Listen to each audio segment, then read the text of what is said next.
এই কাঠের টুকরোটা তুমি দেখছো, দেখতে অদ্ভুত, অগোছালো, ধুলোবালিতে ভরা।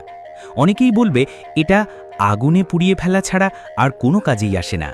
কিন্তু একজন প্রকৃত শিল্পীর চোখে এই কাঠের ভেতরেই লুকিয়ে থাকে এক টুকরো শিল্প, একটুকু স্বপ্ন। এই কাঠটাকে তুলে নেয় এক কারিগর, সিলেটের পাহাড়ি এক গ্রামের ছেলে, যার নাম আমরা কেউ জানি না। শহরের আলো ঝলমলে দোকানে তার জায়গা হয়নি, কিন্তু তার হাতে ছিল শিল্প গড়ার অসীম ক্ষমতা। প্রতিদিন একটু একটু করে সে কাঠটা কাটে, ঘষে, গড়ায়। তার ঘরে আধুনিক কোনো যন্ত্র নেই, একটা পুরনো লেদ মেশিন, কয়েকটা ফাটা হাত আর অগাধ ধৈর্য, এই তিনটেই তার সঙ্গী।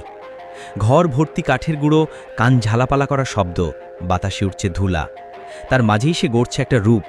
নিজের কল্পনায় যে জিনিসটা সে বারবার দেখেছে, এবার সে সেটাকে বাস্তবে রূপ দিতে চায়।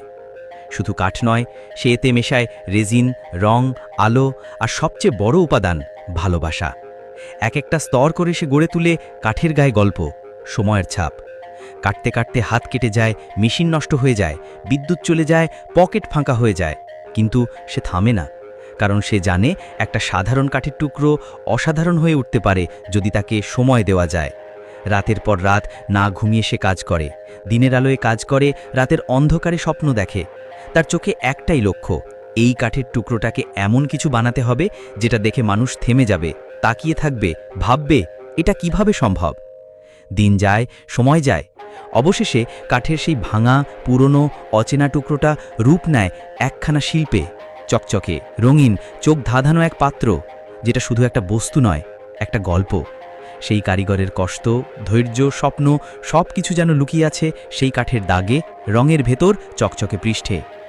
আজ হাজারো মানুষ এই পাত্রটা দেখে প্রশংসা করে, বাহবা দেয়। তারা দেখে শুধু বাহ্যিক সৌন্দর্য, কিন্তু তারা জানে না এর ভিতরে কতটা কষ্ট, কতটা শ্রম আর কতটা ভালোবাসা মেশানো আছে। এই ছেলেটা হয়তো বড় কোনো বিশ্ববিদ্যালয় পাশ করা ডিজাইনার না, সে হয়তো ইংরেজি বলতে পারে না, সোশ্যাল মিডিয়া বোঝে না, কিন্তু তার হাতে যে জাদু আছে সেটা অনেক বইয়ে শেখা যায় না। সে এক জীবন্ত উদাহরণ। শিল্প মানে কেবল রং বা কাঠ না, শিল্প মানে অনুভব, শিল্প মানে ধৈর্য, আর শিল্প মানে ভালোবাসা দিয়ে গড়া কিছু। একটা কাঠের টুকরো যেটাকে সবাই ফেলনা ভাবত, সেটা একদিন শিল্প হয়ে ওঠে, শুধু একজন কারিগরের চোখ আর পরিশ্রমের জন্য।